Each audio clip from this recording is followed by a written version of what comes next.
दोस्तों, सनातन धर्म अनादि है।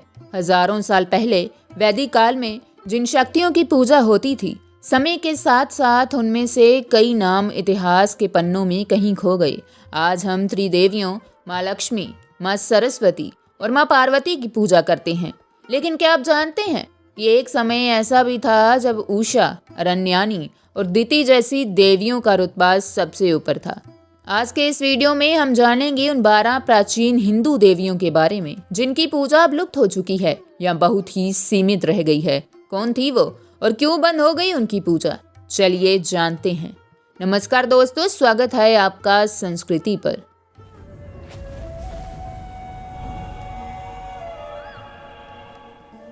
सबसे पहले नंबर पर आती हैं देवी उषा। ऋग्वेद में सबसे ज्यादा सूक्त जिन देवियों के लिए लिखे गए उनमें उषा प्रमुख हैं।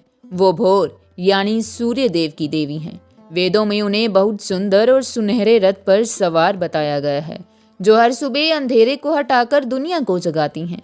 लेकिन जैसे जैसे पुराणों का समय आया, सूर्य देव की महत्ता बढ़ गई और देवी उषा की स्वतंत्र पूजा धीरे धीरे लुप्त हो गई।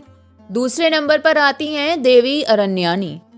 ये वनों और जंगलों की देवी हैं। ऋग्वेद में इनका जिक्र मिलता है। अरण्यानी वो शक्ति हैं जो जंगलों की रक्षा करती हैं। लेकिन हैरानी की बात यह है कि वो कभी भी किसी को दिखाई नहीं देती थी, बस उनकी पायल की आवाज सुनाई देती थी। आज हम वन देवता की बात तो करते हैं, लेकिन अरण्यानी माँ की विशेष पूजा अब कहीं नहीं दिखती। तीसरे नंबर पर आती हैं देवी अदिति। इन्हें देवताओं की माता कहा जाता है। इंद्र, वरुण और सूर्य जैसे बड़े देवता इन्हीं के पुत्र हैं, जिन्हें आदित्य कहा जाता है। वैदिक काल में अदिति को अनंत और सृष्टि का मूल माना जाता था। लेकिन कालांतर में जब त्रिदेवों की प्रधानता बढ़ी, तो माता अदिति का स्थान केवल कथाओं तक सीमित रह गया। चौथे नंबर पर आती हैं माता निरृति। ये ऐसी देवी हैं जिनसे लोग डरते थे। इन्हें दुख, विनाश और मृत्यु की देवी माना जाता था।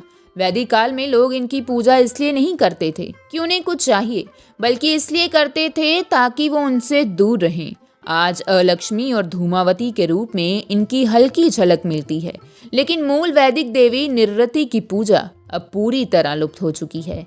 पांचवें नंबर पर आती हैं देवी दिति। जहाँ देवी अदिति देवताओं की माँ थी, वहीं देवी दिति असुरों की माता थी। वेदों और पुराणों में दिति का वर्णन एक शक्तिशाली माता के रूप में है, जो अपने पुत्रों की सुरक्षा के लिए देवताओं से भी भिड़ जाती थी।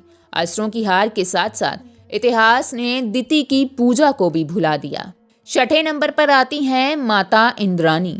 ये देवराज इंद्र की पत्नी हैं। वैदिक काल में इनका अपना एक रुतबा था। वे शक्ति और ईर्ष्या की प्रतीक मानी जाती थी। लेकिन आज के मंदिरों में आपको देवी इंद्राणी की मूर्ति शायद ही कहीं अकेली देखने को मिली। वे अब केवल इंद्रदेव के साथ ही चित्रों में दिखाई देती हैं। सातवें नंबर पर आती हैं देवी स्वाहा। हम हर हवन में स्वाहा बोलते हैं, लेकिन क्या हम उनकी मूर्ति बनाकर पूजा करते हैं? नहीं। स्वाहा अग्निदेव की पत्नी है। वरदान के अनुसार देवता हवि यानी कि भोजन तभी ग्रहण करते हैं जब स्वाहा का नाम लिया जाए। उनका नाम तो हर जुबान पर है, लेकिन उनका कोई मंदिर आज हमें देखने को नहीं मिलता। आठवें नंबर पर आती हैं देवी रति, कामदेव की पत्नी और प्रेम व आकर्षण की देवी। प्राचीन भारत में प्रेम और सौंदर्य के लिए देवी रति की विशेष साधना होती थी। लेकिन आज वैलेंटाइन डे तो मनाया जाता है, पर देवी रति की पूजा लुप्त हो गई है। उनका स्थान अब लोक कथाओं तक ही सिमट गया है। नौवें नंबर पर आती है देवी रसा।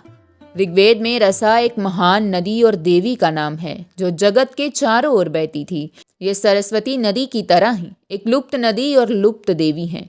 आज गंगा यमुना की आरती होती है, लेकिन रसा देवी को सदियों पहले बुला दिया गया। 10वें नंबर पर आती हैं देवी कुहू। ये अमावस्या की देवी हैं। प्राचीन काल में चंद्रमा की कलाओं की अलग अलग देवियां होती थी, जिनमें सिनी वाली और कुहू प्रमुख थी। कुहू उस रात की देवी हैं जब चांद नहीं दिखता। आज हम अमावस्या के उपाय तो करते हैं, लेकिन देवी कुहू की पूजा करना हम भूल चुके हैं। 11वें नंबर पर आती हैं देवी संध्या, जो सूर्य देव की पत्नी हैं। पुरानी कथाओं में आता है कि वे सूर्य देव का तेज नहीं सह पाई थी, इसलिए उन्होंने अपनी छाया को पीछे छोड़ दिया था। संज्ञा बादलों और धुंध की देवी मानी जाती हैं। सूर्य मंदिरों में उनकी छोटी मूर्तियां मिल सकती हैं, लेकिन मुख्य आराध्य के रूप में उनकी पूजा अब नहीं होती। 12वें और आखिरी नंबर पर आती हैं देवी पृथ्वी। वैदिक काल में शावा पृथ्वी यानी आकाश और धरती की जोड़ी की पूजा सबसे अहम थी। आज हम धरती को माँ कहते हैं, पैर छूते हैं, लेकिन पृथ्वी माता के लिए विशेष मंदिर बनाना या उनकी वैदिक विधि से पूजा करना अब प्रचलन में नहीं है। उनका स्थान अब केवल भूमि पूजन तक सीमित रह गया है। तो दोस्तों, ये थी वो 12 देवियां जो कभी भारतीय संस्कृति का आधार थी, लेकिन समय के बदलाव, नई देवताओं के उदय और बदलती परंपराओं ने इन्हें हमसे दूर कर दिया। इनमें से किस देवी के बारे में जानकर आपको सबसे ज्यादा हैरानी हुई? कमेंट में जय माता दी लिखकर जरूर बताएं। मिलते हैं अगली वीडियो में। जय माता दी।